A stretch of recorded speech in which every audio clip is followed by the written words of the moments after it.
Let's solve another refrigeration cycle problem, but in this case, the refrigeration cycle will actually be a heat pump. A heat pump is under consideration for heating a research station located on an Antarctica ice shelf. The interior of the station is to be kept at 15 degrees C. Determine the maximum theoretical rate of heating provided by a heat pump in kilowatts per kilowatt of power input in each of two cases. The role of cold reservoir is played by A, the atmosphere at minus 20 degrees C, and B, the ocean water at 5 degrees C. So let's look at a schematic of this heat pump. As before, where we've had power cycles and refrigeration cycle, the heat pump cycle sits between a hot and a cold reservoir. And like the refrigeration cycle, heat transfers energy from the cold reservoir into the heat pump cycle, which then transfers energy into the hot reservoir via heat transfer. And this requires a work input to the heat pump cycle.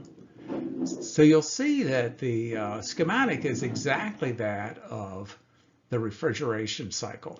What is different in a thermodynamic analysis of a heat pump is the definition of coefficient performance for a heat pump is going to be different than it is for a refrigeration cycle, and we'll see that shortly.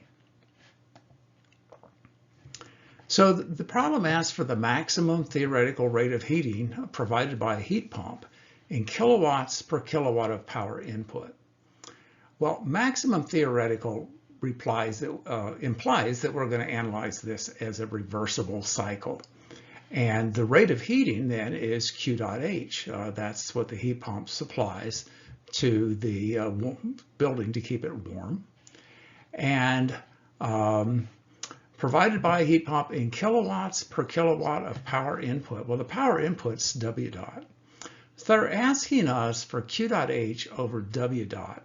And that's the definition of coefficient of performance for a heat pump.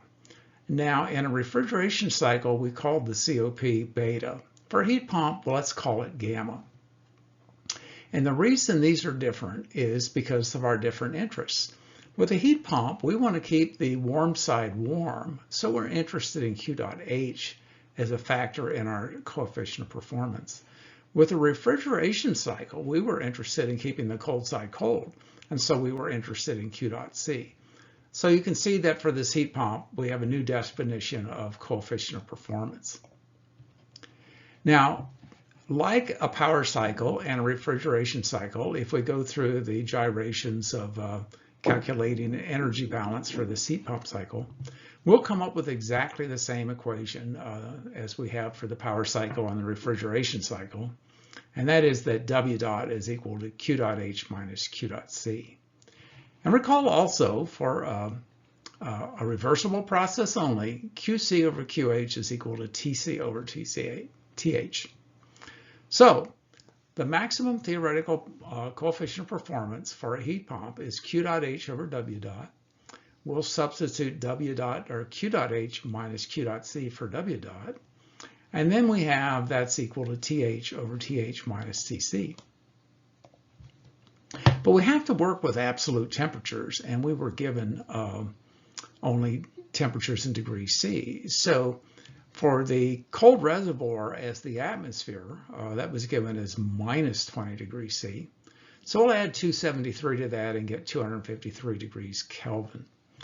And when the cold source is the ocean, then our cold reservoir is at 5 degrees C.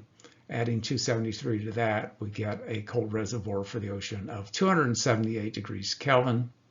And finally, for the building, which is acting as our hot reservoir, which was given at 15 degrees C, we will add 273 to that and get a temperature of 288 degrees Kelvin.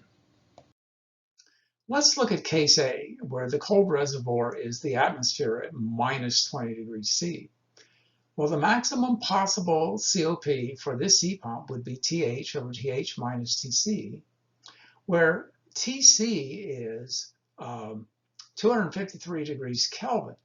In that case, we conclude that the maximum the coefficient of performance of the heat pump operating from the atmosphere as a cold source is 8.23. If we look at the ocean as the cold reservoir, then we have the same equation, but we're going to put 278 here as Tc instead of 253, and we get that the maximum possible coefficient of performance in the case of the ocean as the heat source is 28.8. So we're going to conclude that the warmer ocean will provide significantly higher performance than the atmosphere as a heat source for this heat pump.